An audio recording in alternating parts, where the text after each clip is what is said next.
laughing in the face of winter this morning, lighting up the barbecue. Mike?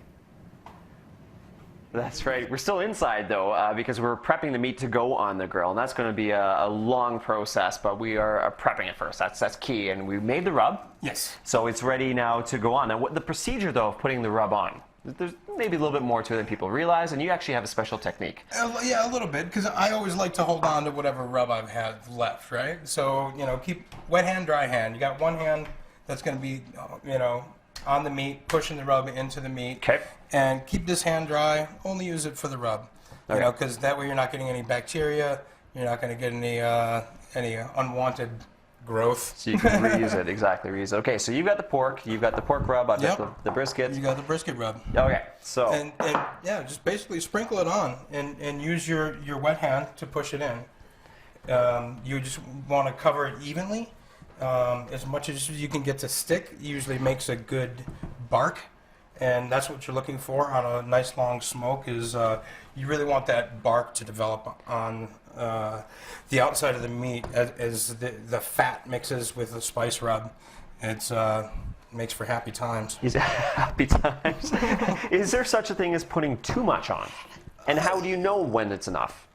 I think you're only going to be able to get so much on there. I mean, you're not going to be able to get it, a half an inch thick. So it'll just start rejecting what you can't push into it. So is this looking good, or is still put more on? No, that looks beautiful. It's pretty good. Nice and even.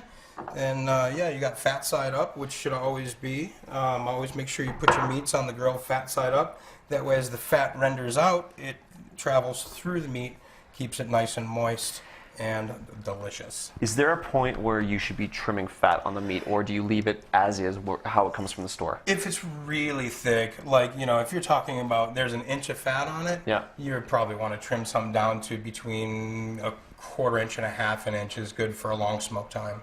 But you got to think, too, the fat does keep it moist, right? So if you cut it all off, it's probably going to be pretty dry. Yeah, I mean, if you remove it all completely, you're going to wind up with a dry piece of meat. But at the same time, if you leave too much on, that could start dripping and start a grease fire. Almost out of time here, but one quick thing we want to talk about is bone-in meat. Yes. Difference. What's the difference if you have bone-in? What do you have to do? Bone-in, you're going to have to add some on your time because that bone acts like a heat sink. It pulls the heat right out of there. So, for like this piece of pork, I'm going to put an extra 3 hours of smoke on there just to make sure that bone is up to temperature. Okay, so bone does make a big difference. Oh, definitely. There you go. Okay, rubbing the rub into the meats going on the grill. What do you think, Ted, Joe? Look at that. I think that's going to get some nice bark on that one. Oh, rub-a-dub-dub. That looks amazing.